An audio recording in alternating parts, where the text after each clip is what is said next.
Newsmaker Sunday with Fox 10's John Hook. Thanks for joining us on Newsmaker Sunday. We're going to talk about the Arizona lottery. Where does the money go? What's the deal? Are there too many games? You know, all of this stuff. Because the lottery, to a lot of people, you may play, you may not.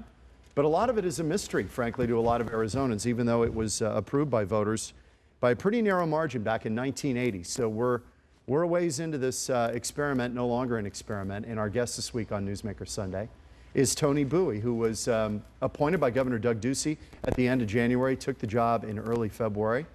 And I want to show you, good to see you. I want to show you a little bit of your history on the big wall. If you don't know Tony Bouie, here he is right here. All-American with the U of A, part of the Desert Swarm.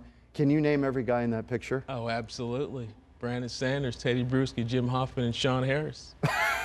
There you go. Yeah, it's the Desert Swarm days. Look at those guns, John. I know, very impressive. So how does an ASU guy like Ducey appoint a U of A guy who's in the Ring of Honor, by the way, down at U of A? How did that happen? You know, he's trying to dress up the place a little bit, right? You know, bring a few Wildcats Are into we the starting fold. this already? All right. You got out of U of A. You went on to play professional football for the Bucs for Tampa Bay Buccaneers for 4 years. And then you end up going to the School of Business over here at ASU, the Carey, WP Carey.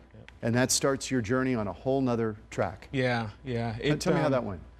You know what? I got my first master's at the University of Arizona while I finished while I was in the NFL. I retired in '98, so I ended up coming back to Phoenix and ended up buying a Chevron gas station convenience store. It was my first foray into business.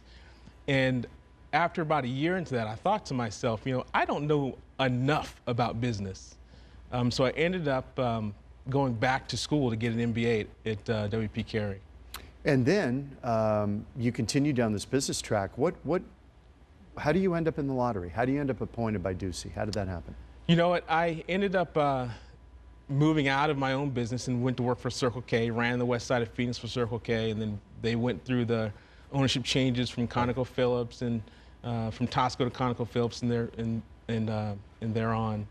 And then I ended up, you know, starting my own business. I invented a product. I started a business while I was at WP Carey School of Business. I wrote a business plan, won the WP Carey business plan writing competition, won the first ever Edson Award, and then started my business, and I was off and running. And about 6 years ago, I was life was great. I was running that business. Beautiful wife at the time, two kids, 3 and 1, and I was diagnosed with, out of the blue, stage 4 lymphoma.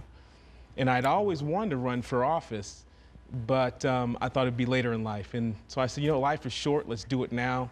I ended up running in 2008, narrowly losing in the primary for the Republican Party, and that set me off into a journey in being really involved in politics. Now, people watching are going to say, African-American guy, Republican, whoa, what's that about? You grew up in New Orleans. How do you end up in the Republican Party?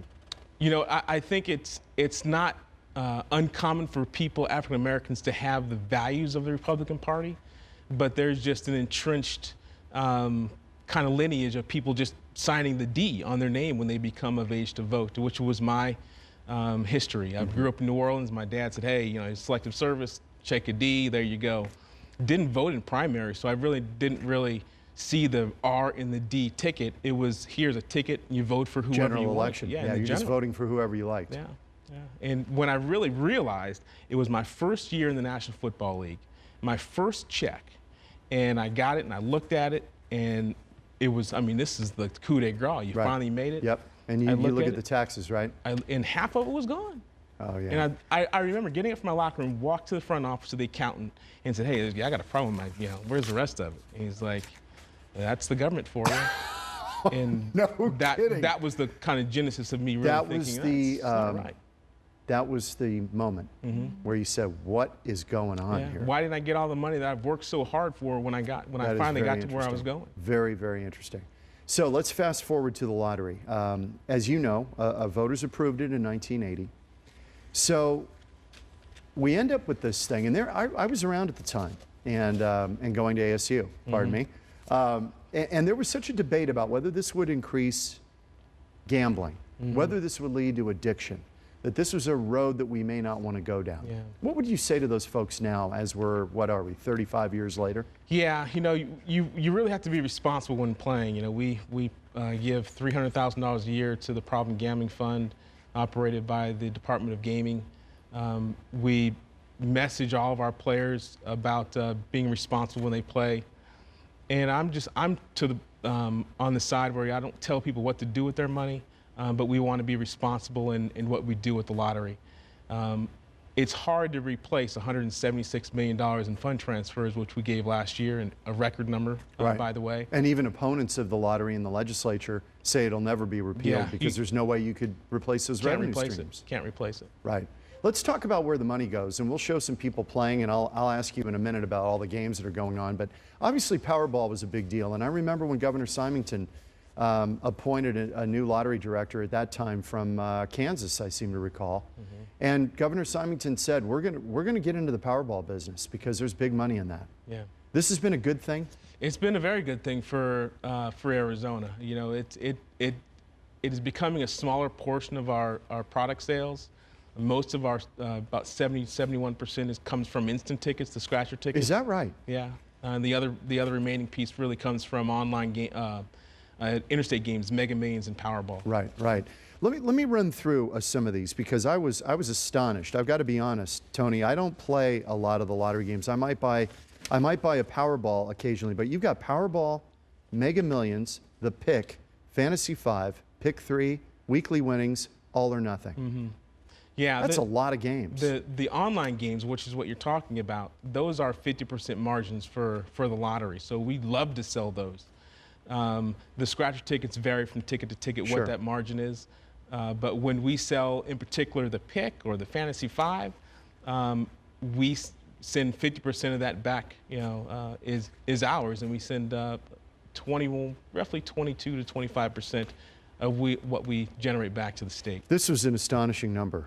Since July of 1981, when they started really tracking it and when the money started rolling in, the Arizona Lottery has paid out more than $5.8 billion in prizes to players and more than $3 billion in net funding to the state and more than $686 million in commissions to retailers. What does that mean, commissions to retailers? You know, commissions to retailers, they get a commission of the sales and of what they sell.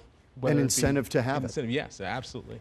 And we also give top prize awards if they sell the top prize. Like the Fries on West Avondale just sold the $6.2 million Pick ticket last week.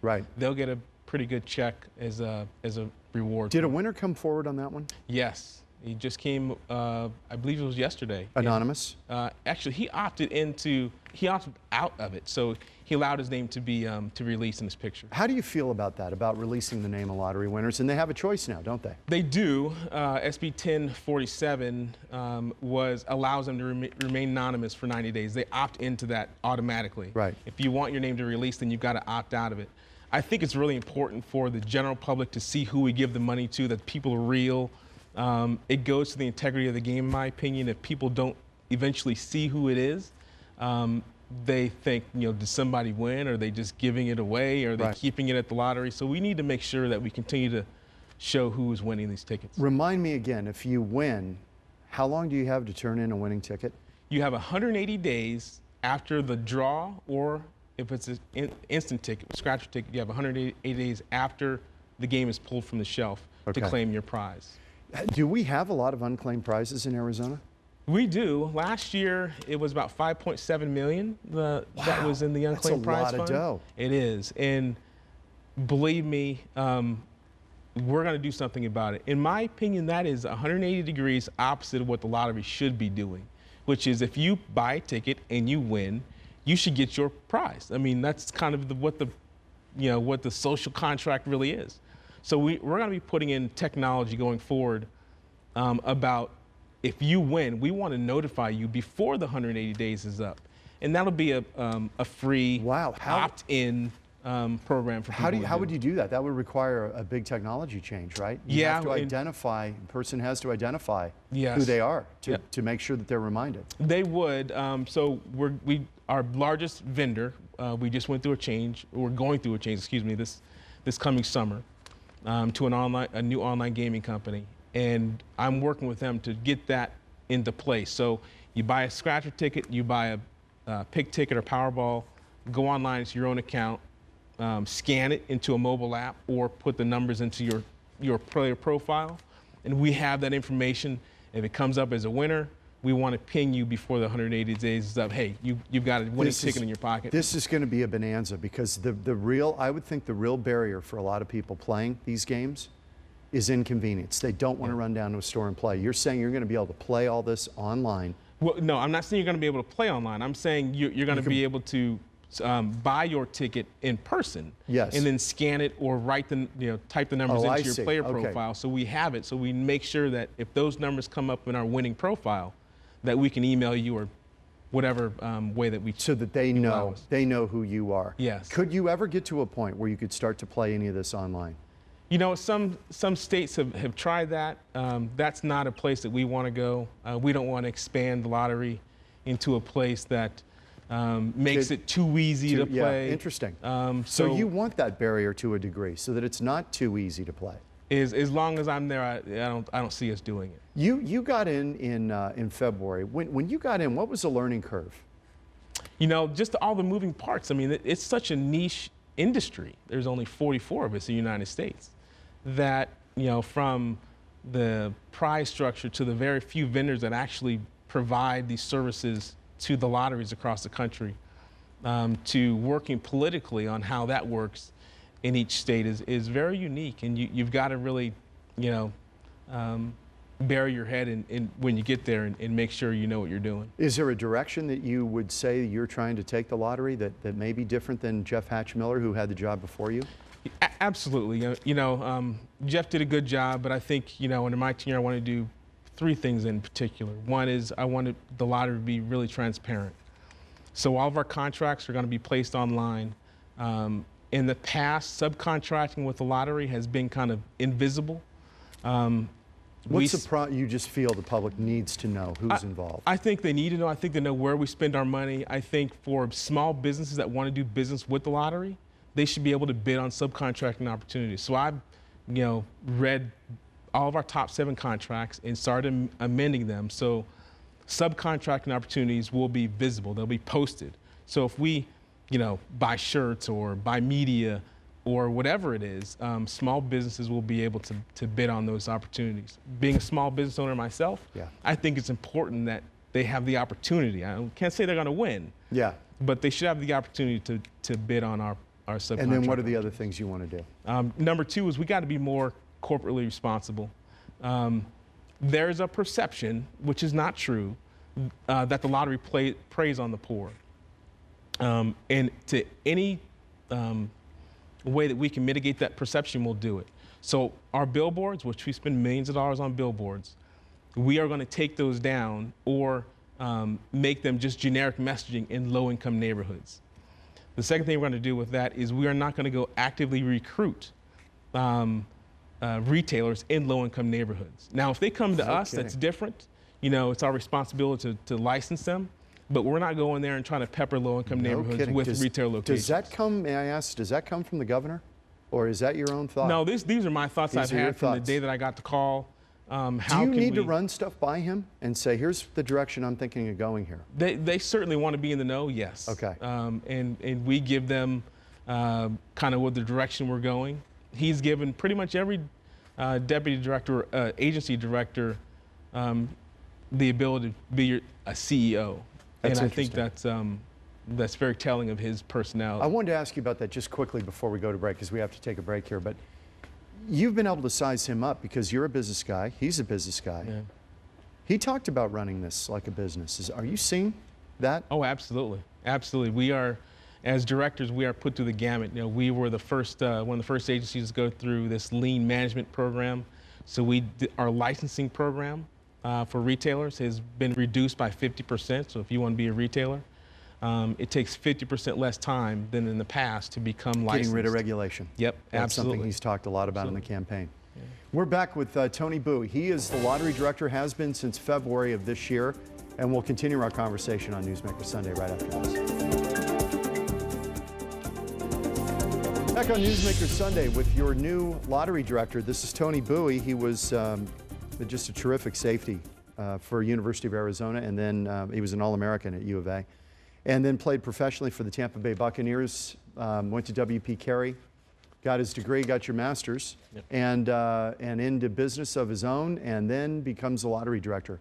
You did make one quick foray into running for office. Yes, yeah. As a Republican. Yep. But you narrowly lost. What did you learn from that experience? You know, I met a lot of good people in politics. You know, other legislatures, other lobbyists as well, and I saw a lot of good people. But I saw a lot of room for growth in the quality of some of the people that were down there. That's interesting. Let me circle back for a minute, because before the break we talked about 3 things you want to change as a new lottery director from your predecessor, Jeff Hatchmiller. We got through 2 of them. Mm-hmm. The final would be what? Is to really make government efficient. You know, there are things that we do that I believe the private sector is better at and can be more efficient at. So what we're doing is we are going to outsource our sales force. We have 25 people that are in our sales department. They drive around in government vehicles and have phones and laptops, and they service all the locations. The problem is we can't pay them enough for what they're worth. We can't give them financial incentive that would really incite them to do even better. And I believe the private sector can do that. There are other lotteries that have done this that we're following the lead on. Who's done that? Texas has done it. The Hoosier Lottery, Indiana, has done it. And there are a number of others that have done it as well. So we're in negotiations right now about privatizing our sales force. Yeah, interesting. Which would save us roughly $2.5 million. It'll move that to a different category. It'll save us $2.5 million off our personnel services line, which allows us flexibility to do other things with the money that we're saving. I mentioned at the outset, the lottery since 1981 has paid out $5.8 billion in prizes, more than $3 billion in net funding to the state of Arizona. Yeah. Where does the money go? The profits from the lottery? You know, our mission is to responsibly generate net revenues for the benefit of Arizona programs. And so everything that we do, we've got to make sure that, one, we're using the taxpayers' dollar effectively and efficiently. But the net revenues that we create every single year, last year was a record year, $176 million. I'll read it because there are so many. Yeah. The Arizona Board of Regents, the University Bond Fund, we fund buildings that are medical and science buildings in their construction. Arizona Commerce Authority, we have $10 million of game and fish through the Heritage Fund. Mm-hmm. Quarter Point of Special Advocates, which is a very, very worthy cause. Department of Economic Security and the Healthy Family Program and the Homeless Program. Department of Gaming through the Problem Gaming, Internet Crimes Against Children, which is very new this year. Right.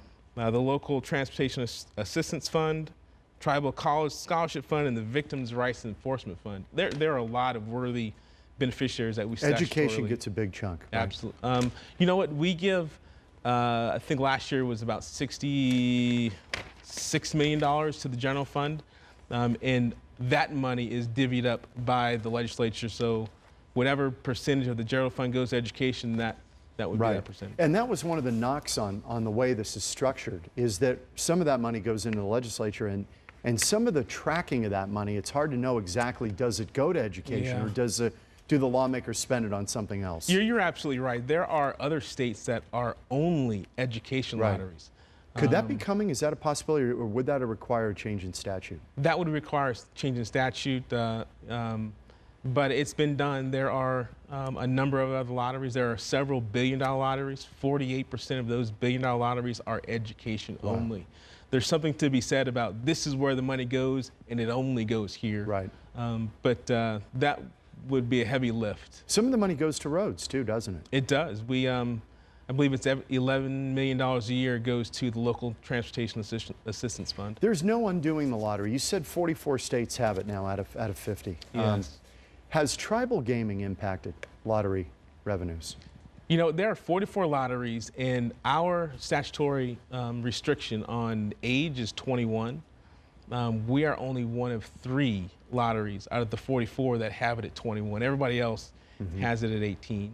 And that's because of the compacts that really force us to keep it at 21. Oh, really? Yeah. So tribal gaming actually influenced you in that area. Oh, it does, yeah. And the fact that there is so much gaming now in Arizona because of the tribes, does that hurt your bottom line? Do you feel they're a competitor? You know, we look at every entertainment venue as a competitor, as a share of wallet. So we're competing with There's movie only so much theaters money to go around, right? Yeah, so we've got to make sure that we are providing a product that is out there that's attracts the player that wants to play. When you got in there, what was the biggest eye opener when you got in as lottery director? What were you like? Wow, did not know that. What would that be? How much money it takes to actually run the lottery. It's astounding. But I think the biggest thing for me was just to really delve into the contracts. In my opinion, it's a privilege to do business with the government, not a right. So when we have contracts with people, we got to make sure that they are giving them, us, the lottery, the state, the government, the taxpayer, exactly what the contract says, and it hasn't always been the case. We're back with Tony Bouie. He is your new Arizona Lottery Director, appointed by Doug Ducey in January and took the job officially. Walked in the door in February. He's been on the job now for several months, and we're kind of getting a sense of where the money goes and how the lottery all works. Back in a minute on Newsmaker Sunday with Tony Bouie. Back on Newsmaker Sunday with the Arizona Lottery Director, Tony Bouie, former All-American for University of Arizona. I'm choking on the word. Bear down. Bear down. From a Sun Devil, this is difficult, but he's a good guy. All-American, part of that Desert Swarm team, amazing team. Played for the Tampa Bay Buccaneers. Got his master's in business and has been in his own business and ends up the lottery director here this year. What would you like people to know about the lottery? We've got a couple of minutes left. I wanted to kind of give you the floor, give you a chance to talk about. Yeah. The lottery provides so much for the community. All 15 counties benefit, whether it's through commissions back to the retailers, whether it's through some of our community sponsorships, whether it's through prizes that we give back to people in their community. Arizona would not be able to function as it does today without the lottery. So you think what voters approved in 1980 on balance has been a good thing, even though there was a lot of hand-wringing about whether this was good for the public? Yeah, there can be, I guess, your argument made now that the lottery pumps so much money into certain programs that maybe the legislature has backed off. I mean, that's a whole political discussion I think that they can have down there. That we become addicted to it. Yeah.